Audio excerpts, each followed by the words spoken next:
अब दास इसलिए बुरा कहलाता है कि सच्चाई कहनी पड़ेगी मैंने, क्योंकि मेरे भगवान ने ड्यूटी ला दी। अब किसी ने तो सिर फुड़वाना ही पड़ेगा भाई, इस जनता को जगाने के लिए, इस भोली आत्माओं का कल्याण कराने के लिए। और जब ये जाग जाएंगे फिर आप पर झंडा उठा लेंगे भगवान का। फिर ये आप पर होंगे ऊपर न मुँह करके, जो नकली आचार्य बने बैठे, गुरु बने बैठे हैं, इनकी दुकान बंद हो जाएंगी, ये छुपते फिरेंगे, किताब विदेश में जाकर बसेंगे, ढूंढे भी नहीं पाओगे। अपने अनुयायियों का सामना नहीं कर सकेंगे एक दिन, इतना ज्ञान युक्त कर दूंगा इन प्राणियों को। और ये इनकी रांद कटी, ये गैर संसार जा गया। बात ये डाल रहे, झूठ बोलता है, क्या जाने वो। अब मैं तो नहीं जानता, पर अपने सदग्रंथ तो अपने सामने है, इन्हें तो देख लो। पुण्यात्मा, ये सदग्रंथ जो हैं ये इस दास के एक शस्त्र हैं, इस अज्ञान रूप अंधकार के साथ संघर्ष करने की। इन सदग्रंथों की दास को आवश्यकता बिल्कुल नहीं थी, क्योंकि जो दास को ज्ञान मिला है वो यथार्थ ज्ञान है, तत्व ज्ञान है। उस ज्ञान में कोई भी त्रुटि नहीं है। उस यथार्थ ज्ञान को, जो कबीर वाणी को, कबीर परमेश्वर द्वारा स्वयं दिए हुए पांचवें ज्ञान को, उस सच्चे ज्ञान को सच्चा ही सिद्ध करने के लिए इन सहयोगी सदग्रंथों का सहारा लेना पड़ता, जिसको आप जी सत्य मानते हैं।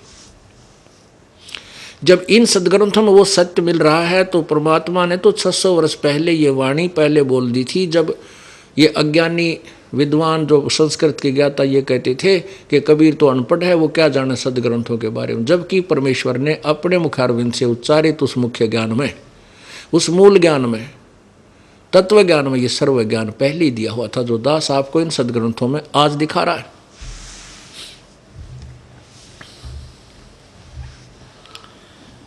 अब मेरे लिए ये इसलिए आवश्यक हो गए, जैसे दास कह दे कहीं खड़ा होकर या सत्संग में भी कि ब्रह्मा विष्णु महेश के माता पिता हैं, नासवान हैं, ये काल के बेटे हैं, तो दुनिया मेरा सिर फोड़ दे कि अच्छा बेवकूफ़ है, ये ब्रह्मा विष्णु महेश को ऐसे कहता है। और गीता जी अध्याय नंबर 7 के श्लोक नंबर 12 से 15 में, 20 से 23 में स्पष्ट किया हुआ है कि ब्रह्मा विष्णु महेश, रजगुण ब्रह्मा, सतगुण विष्णु, तमगुण शिव जी की पूजा ये मूर्ख लोग करते हैं, बुद्धिहीन राक्षस स्वभाव को धारण किए मनुष्यों में नीच दुष्कर्म करने वाले मूर्ख, ये मेरी भक्ति भी ना करते। यानी काल कहता, ब्रह्म कहता है, मुझे भी ना बजते, ब्रह्मा विष्णु महेश तक सीमित हो गए। और ये शब्द जब अगर किसी प्रमाण के कह दिए जाए तो रोज पेटू दिनों में कई वह। इसलिए ये सदग्रंथ आपके समक्ष दिखाने पड़ते हैं। मेरे लिए तो ऐसे हैं जैसे अंधे की लालटेन होती है। एक अंधा रास्ते में अंधेरे में जा रहा था, हाथ में लालटेन लिए था, आगे से बच्चे आ रहे थे उछल कूद मचाते हुए। उस अंधे ने आवाज़ लगाई, बेटा देखना मैं अंधा हूँ, देखना ध्यान से चलना मैं अंधा हूँ। वो बच्चे आकर के कहने लगे, बाबा क्या सचमुच तुम अंधे हो? हाँ कहाँ बेटा, मैं मुझे दिखाई नहीं देता। फिर तुमने अंधेरे में लालटेन किस लिए लिया है? कि तुम आँखों वालों के लिए कहीं मेरे में टक्कर ना मार दो, इस लालटेन की रोशनी में एक तरफ से हो जाओ। तो पुण्यात्माओं, ये सदग्रंथ दास की लालटेन है, ताकि ब्रह्मा विष्णु महेश के पुजारी मेरा सिर ना फोड़ दे, मेरे गिल ना टकरावें। इन सदग्रंथों की रोशनी तो दूर हो जाते, एकदम देखते ही फिक्के होकर के साइड पकड़ जाते। इसलिए इनका दिखाना मेरे लिए आवश्यक हो गए। ढेर सारे खरीद रखे सारे, ये मुझे जरूरत नहीं थी इनकी, क्योंकि जो परमात्मा ने ज्ञान दिया वो सत्य है, मैंने इनसे मिला चुका था मैं। अब आपको ये सत्य ज्ञान सत्य सिद्ध करने के लिए रह कर ये सदग्रंथ एक पॉइंट पर दिखाने पड़ रहे। जब तक आप इनको आंखों नहीं देखोगे तब तक आप इस दास की बात पर कोई विश्वास नहीं कर पाओगे।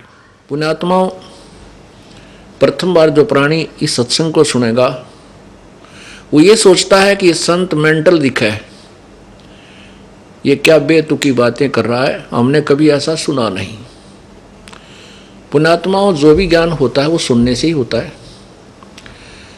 अपना जन्म पवित्र हिंदू धर्म में हुआ तो हमने हिंदू धर्म की जो लोकवेद था वो सुना, और उसको सुनते सुनते कान थक गए, बहरे हो गए, और हमने ब्रह्मा विष्णु महेश अजरो अमर है, सर्वशक्तिमान है, इनके कोई माता पिता नहीं, इनके ये सभी के ये सृष्टि करता है, हमारे कान पक चुके थे। जबकि इनके इतिहास में ब्रह्मा विष्णु महेश की जीवनी में अर्थात शिव पुराण, विष्णु पुराण, दुर्गा पुराण के अंदर लिखा हुआ कि नासवान है, ये अजर अमर नहीं है, ये सर्वशक्तिमान नहीं है, इनके जन्म मृत्यु होता है, ये स्वयं स्वीकार करते हैं।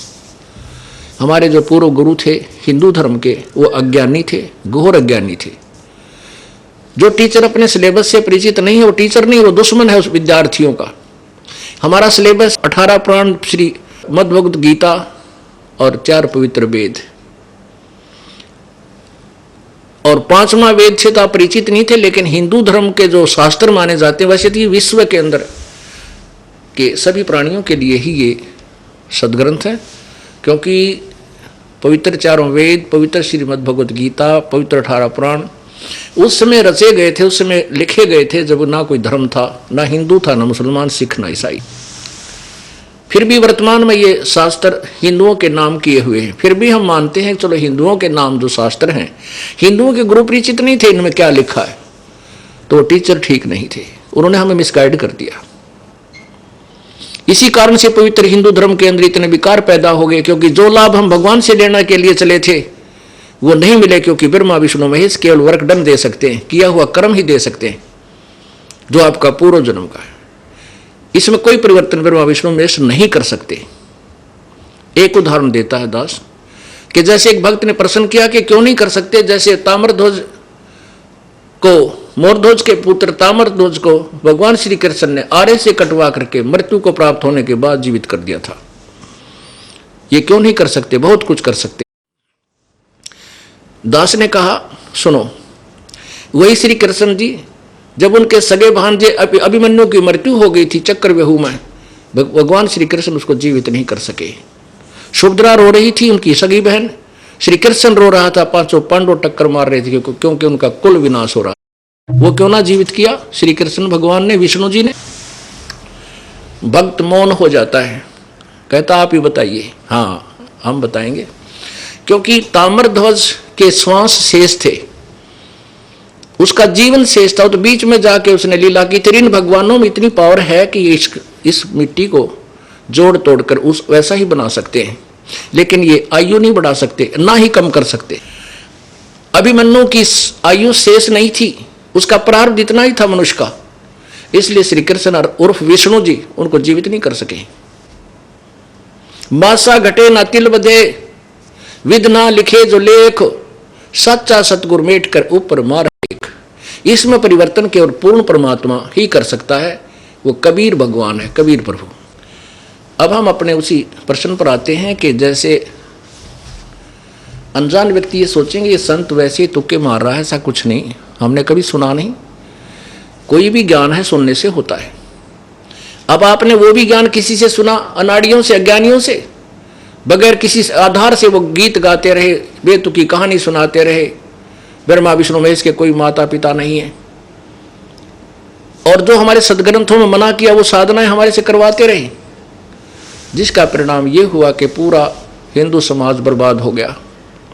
जो लाभ हम भगवान से लेने के लिए निकलते हैं, राजा भी जब थक जाता है तो भी परमात्मा की आस तकता हो, क्योंकि वो एक ऐसी परम शक्ति है जो जीव को एक्स्ट्रा ऑर्डिनरी लाभ दे सकता है। लेकिन वो परमात्मा कौन है, वो एक्स्ट्रा ऑर्डिनरी लाभ देता कैसे है, इसकी विधि का किसी को ज्ञान नहीं था। केवल एक परमात्मा कबीर जी के अतिरिक्त या उससे संपर्क में आए हुए 5-6 वो संत, उनके अतिरिक्त किसी को ज्ञान नहीं था। उन संतों की किसी ने सुनी नहीं, परमेश्वर की किसी ने सुनी नहीं, क्योंकि उस अज्ञान के अंदर इतने रंग चुके थे कि हम सुनना भी पसंद नहीं करते थे ब्रह्मा विष्णु महेश के विरुद्ध कोई भी बात। लेकिन वो विरुद्ध नहीं थी, वो सत्य थी। वही दास बता रहा है जो परमेश्वर ने 600 वर्ष पहले बताने की चेष्टा की थी, जो समाज ने स्वीकार नहीं किया, क्योंकि उस समय हमारा समाज मानव समाज है, शिक्षित था, और अब सब बच्चे शिक्षित है, बहन बेटी भाई बुजुर्ग छोटे बच्चे भी शिक्षित हैं, सदग्रंथ अपने पास हैं, आंखों देखकर हम स्वीकार कर रहे हैं। अब ये समय परमात्मा ने पहले सिलेक्ट किया था कि इस बिचली पीढ़ी जब आएगी, जब देखूंगा इन्हें। जब पहले आए थे परमात्मा, वो पहली पीढ़ी थी, आज से 600 वर्ष पहले सब अशिक्षित थे, शिक्षा नहीं थी हिंदुस्तान में।